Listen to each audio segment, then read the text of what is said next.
뭐 이미 다 아시겠지만 2차 공부는 좀 더 재밌습니다. 1차보다 훨씬 재밌어요. 1차처럼 이렇게 디테일한 게 안 나오기 때문에 편안하게 준비하시면 돼요. 편하게 준비하시면 되고, 두 번째 법전을 잘 활용하셔야 돼요. 법전. 그래서 오늘은 저도 이거 할 건데 그 시험용 법전을 꼭 구입하셔가지고 시험장에서 법전을 보고 쓰셔야 되기 때문에 법전을 잘 찾는 게 일단 처음에 꽈락을 만하는 첫 번째 길이에요. 그래서 법전을 항상 갖고 오셔야 되고, 오늘 문제 보셨죠? 오늘 문제 보셨는데 그 문제는 다른 문제하고는 비교도 안 되게 좋은 문제들입니다. 그냥 제가 전부 다 검수해가지고 출제 경향에 맞게 다 다듬었어요. 그래서 여러분 여기 있는 문제 위주로 정리하시면 되고, 이거 외에 이제 법원행시가 최신 판례가 나오거든요. 최신 판례. 그러니까 제가 엊그제까지 최신 판례를 다 정리해서 최신 판례를 사례화할 거예요. 적중할 수 있을 것 같습니다. 최신 판례 사례화하면 적중할 수 있을 것 같고, 이런 말 좀 그러지만 저는 한 번도 문제 적중에 실패해 본 적이 없습니다. 그 문제를 찍는데 실패해 본 적이 없어요. 그래서 여러분들 우리 목표는 물론 명괄하겠지만 좀 고득점 할 수 있도록 대비하는 게 우리 오늘 일이에요. 자, 판례를 위주로 정리하셔야 되고, 그 다음에 잠깐 오늘 차 시간이니까 몇 가지만 한 10분만 말씀드리고 시작할게요.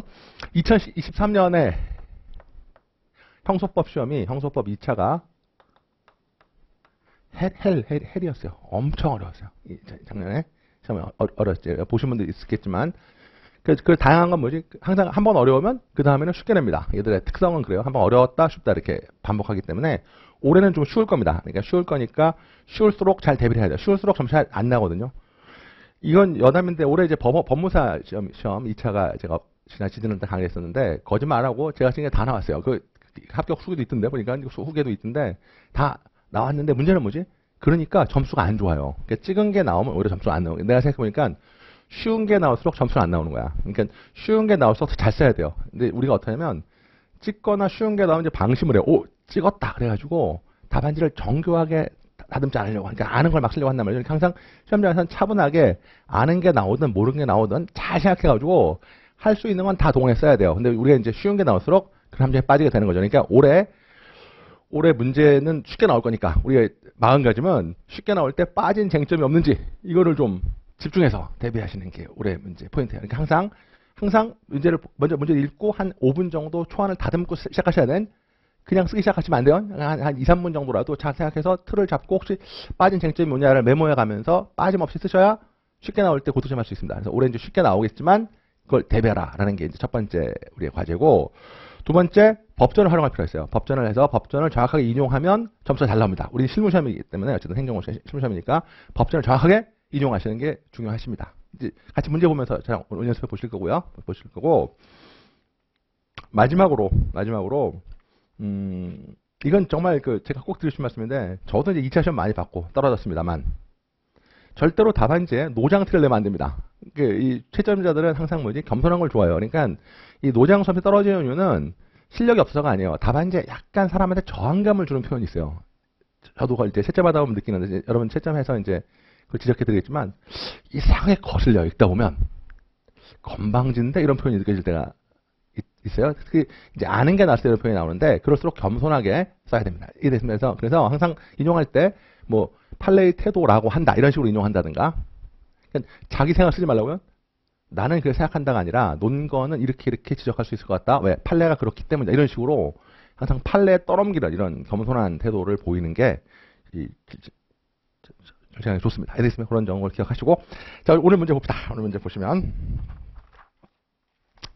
오늘 1번 문제는 제가 이제 오늘 첫 시간이기 때문에 형소법 두루 전반을 할 수 있는 문제를 출제해 봤어요. 그래서 이게 위장자수입니다. 뭐요? 위장자수. 그래서 많이 문제가 되고 진범이 밝혀지는 경우의 문제인데, 이 위장자수는 쟁점 자체는 그렇게 어렵지가 않습니다. 어렵지가 않은데 형소법 전반을 두루 살필 수 있는 문제이기 때문에 한번 몸풀기 차원에서 내봤어요. 1번 문제가 그런 것이고 25점이 개념됐고, 뒤를 넘기면 사실 문제 2문이 제가 오늘 내고 싶었던 문제입니다. 문제 2문이 오늘 내고 싶었던 문제인데, 법원행시가 항소심이 나옵니다. 주로. 이상하죠? 항소심, 재심이 되게 많이 나와요.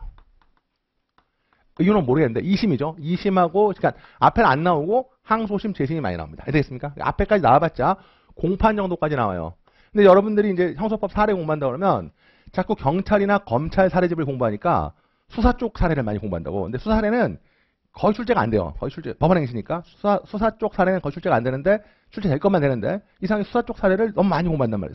쓸데없는 거지. 그래서 항상 우리의 중점은 항소심, 재심 쪽. 2심, 올해 3심 나올까? 혹시 모르겠어요. 3심까지 대비를 할 건데. 2심, 3심, 재심. 이해되세요? 그 다음에 약식명령. 이쪽을 최대 대비할 거예요. 약식명령을 최대한 대비할 거고. 출제해서. 이해되겠죠? 그 다음에, 이게 1번 순위고, 2번 순위는 공판 단계입니다. 공판 단계인데, 공판 단계에서 물어보는 것은 100% 반대 신문권을 물어봐요. 왜냐? 이 피고인의 반대 신문권이 전문 법칙이랑 연결되기 때문이에요. 그러니까 전문 법칙을 증거법에서 내면서 반대 신문을 물어봐요. 이해돼요? 그러니까 공판에서는 100% 뭐가 나온다? 반대 신문의 문제가 나옵니다. 되겠습니까? 반대 신문의 문제 나와요. 되시겠죠?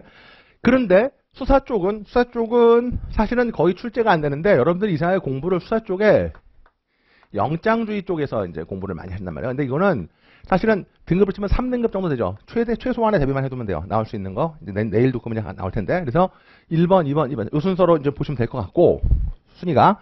그런데 제가 올해 예상하는 건 어떤 거냐면, 만약에 이제 항소심 쪽을 주로 대비할 거고요. 항소심 쪽을 주로 대비할 거고, 공판의 반대 신문권 전문 법칙을 대비하셔야 되는데, 여기서 수사랑 연결되는 게 있어요. 반대 신문에 수사랑 연결되는 게. 공소 제기유사입니다. 요거를 좀 1순위 문제로 잘 기억해야 돼요. 공소제기유사. 공소제기유사가 이제 여러분들 나중에 제가 자료로 정리해 드리겠습니다만 수사가 공소제기유에 참고인 조사가 된단 말이죠. 참고인 조사가 되기 때문에 참고인 조사가 되면 이 공판 단계에서 피고인의 반대 신문권을 침해할 수 있는 이런 문제가 발생해요. 현행에서 가장 큰 문제인데 이 부분을 출제할 거라고. 그러니까 공소제기 수사랑 반대 신문권을 연결하는 문제. 네? 요게 공판에서 제일 중요한 문제고 강력한 예상 문제입니다. 안 나온 건 이거밖에 없어요. 요게 나올 때가 됐고 그래서 참고인 조사 요 라인 요거를 좀 일단 메모를 해서 한번 앞으로 정리하실 때 요걸 정리한다. 이렇게 좀 느낌을 가지고 보시고요. 로스쿠션도 마찬가지예요. 로스쿠션도 이게 나올 거고 이렇게 하나. 그 다음에 이제 마지막 하나 더 하면 내일 시험에 낼 건데 어떤 거냐면 수사에서 공판 넘어갈 때 공소거든요. 공소에서 사실은 법원 행시는 실무 시험이니까 수사에서 공소로 넘어갈 때 제일 중요한 게 소송 조건입니다.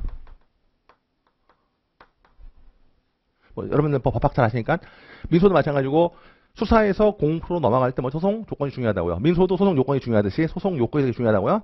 소송 조건을 물어봐야 되는데 소송 조건이 형소에 특이한 게 하나 있어요. 그게 바로 뭐냐면 친고죄의 고소입니다. 수사 단서에서 친고죄의 고소.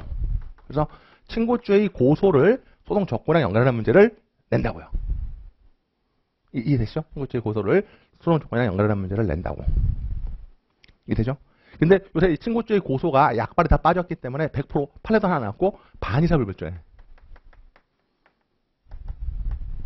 반의사 불벌죄가 나올 거야. 반의사 불벌죄를 정리해둬야 돼요. 최신 판례가 있기 때문에 그걸 대비해둬야 되고 문제도 정리할 거야. 그러니까 친고죄, 반의사 불벌죄 소송 조건으로 물어본다는 거죠. 상황 이해되세요? 이게 이제 두 번째 흐름이고 마지막 하나만 더 말씀드리면 요거 외에 출시할 수 있는 것은 공판 단계에서 형소법의 고정 레벨이죠. 공소장 변경. 공소장 변경을 출시한다고요. 여러분 민사소송법은 한 거의 70~80% 정도가 기판력이 나와요. 민소의 기판력은 되게 어렵거든. 선결관계 약간 공부하셨겠지만 선결관계, 모순관계 이런 게 있어갖고 민사소송법은 기판력이 되게 어렵다고요. 분쟁 해결 차원에서. 근데 형소는 다행히 그런 게 없어요. 선결 문제라든가 이런 문제가 없어. 형소의 기판력은 100% 뭐랑 연결돼요? 공소장 변경이랑 연결되는 거예요. 그러니까 공소장 변경을 물어보고 이거를 일사부재리 공판 단계에서 부재리로 나가는 거 요거 하나 요 테마들이 출제가 될 테마들이에요. 그래서 이런 것들을 그때 케이스 문제로 대비할 거고 그 다음에 지금 보니까 저는 이렇게 많이 오실 줄 몰랐는데 약간 당황해가지고 준비 좀 더 열심히 해야 되는데 자료를 좀 원래는 안 그랬는데 자료 위주로 해서 좀 정리하셔야 돼요. 제가 여러분 부담 드리는 게 너무 싫어가지고 자료를 많이 안 드리려고 그랬는데 자료 제가 요런 부분에 자료를 좀 드릴 거예요. 그러니까 좀 보시면 되겠습니다. 이해되십니까? 요게 우리가 출제할 수 있는 예상 포인트입니다. 이해되시겠습니까?